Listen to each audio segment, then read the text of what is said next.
ԱԿԲԱ բանկը ամփոփում է 2024-ը։ Բաժնետերերի տարեկան ընդհանուր ժողովն է, որն ամեն տարի դառնում է հարթակ կատարված աշխատանքը ամփոփելու եւ սահմանելու նոր մարտահրավերներ, սեփական ցուցանիշները գերազանցելու համար։ Բաժնետերերի ընդհանուր ժողովը արձանագրեց, որ բանկը զգալի առաջընթաց է գրանցել կորպորատիվ կառավարման ոլորտում, ամրապնդել առաջատար դիրքն ու ել ավելի բարձրացրել բաժնետերերի եւ ներդրողների վստահությունը։ Բաժնետերի ընդհանուր ժողովը այն գործիքն է, որի միջոցով բաժնետերը հնարավորություն է ստանում մասնակցել բանկի կառավարմանը։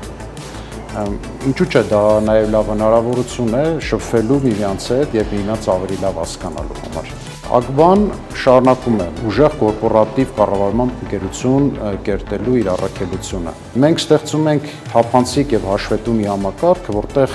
բանկի բաժնետերերի, խորհրդի եւ ղեկավարության լիազորությունները լավ հավասարակշռված են։ Եվ այդ ամենի շահառուն ոչ միայն բաժնետերն են, այլև բանկի այլ շահակիցներ, այդ թվում բանկի հաճախորդները, բանկի աշխատակիցները, Հայաստանի Հանրապետության կենտրոնական բանկը, բանկի գործընկերները եւ ավելի լայն հասարակությունը։ Մեր խնդիրն է լավ հասկանալ նրանց շահերը եւ հոգ տանել դրանց մասին։ Մենք նաեւ հավատարիմ ենք մնացել մեր արժեքներին, ներդրումներ ենք արել ոչ միայն երկրի տնտեսության մեջ, այլ նաեւ հասարակության, համայնքների մեջ։ 2024-ը միջազգային կազմակերպությունների հետ գործընկերության աննախադեպ զարգացման տարի էր։ ԱԿԲ-ն կնքեց ռեկորդային վարկային պայմանագրեր եւ ռիսկերի բաշխման գործարքներ։ Պայմանագրեր են կնքվել Եվրոպական ներդրումային բանկի, ԱՄՆ միջազգային զարգացման ֆինանսական կորպորացիայի, Ճապոնիայի միջազգային համագործակցության գործակալության, միջազգային ֆինանսական կորպորացիայի ու վերակառուցման եւ զարգացման եվրոպական բանկի հետ։ 2024-ին բանկը եւ American Express-ը հայտարարեցին իրենց երկարամյա համագործակցության ընդլայնման մասին։ ԱԿԲ-ն բացառիկ իրավունքով կշարունակի Հայաստան թողարկել եւ սպասարկել American Express քարտերը։ Զարգացման ֆրանսիական գործակալության խմբի դուստր ընկերություն Proparcon դարձավ ԱԿԲ-ի բաժնետեր, ձեռք բերելով բանկի բաժնետոմսերի 10%-ը։ Մենք վայելում ենք մեր միջազգային գործընկերների վստահությունը եւ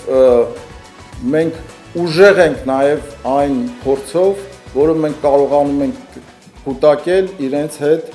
համագործակցության ընթացքում։ ԱԿԲ-ն 2024-ին շարունակել է ունենալ ֆինանսական ամուր դիրք։ Սուտ շահույթը 28.8 միլիարդ դրամ, որից 6.6 միլիարդ դրամն առաջարկվում է վճարել որպես շահութաբաժին։ Ակտիվներն աճել են հասնելով 931.7 միլիարդ դրամի, ինչը 18.9% աճ է։ Կապիտալն աճել է 22.8%-ով, հասնելով 163.4 միլիարդ դրամի։ Վարկային պորտֆելն աճել է 16.8%-ով, հասնելով 629.3 միլիարդ դրամի։ Իսկ ավանդների եւ թողարկված պարտատոմսերի պորտֆելն աճել է 18.9%-ով, հասնելով 623.5 միլիարդ դրամի։ ԱԿԲ-ն շուկայում առաջինն է պոստտերմինալների, բանկոմատների եւ թողարկված բանկային քարտերի քանակով։ ԱԿԲ Digital-ի օգտագործողների քանակը 2024-ի ընթացքում աճել է 37.9%-ով, տարվա ավարտին կազմելով շուրջ 530,000 օգտատեր։ Ես կարծում եմ, որ սրանով մենք հստակ մեսիջ ենք տալիս, որ բանկը թափանցիկ է եւ կանխատեսելու եւ երկարատև առումով շատ հարմար ներդրում է, շատ եկամտաբեր ներդրում է բանկի բաժնետոմսերի ձեռքբերում։ ԱԿԲ-ն տարեստարի գրանցում է կայուն աճ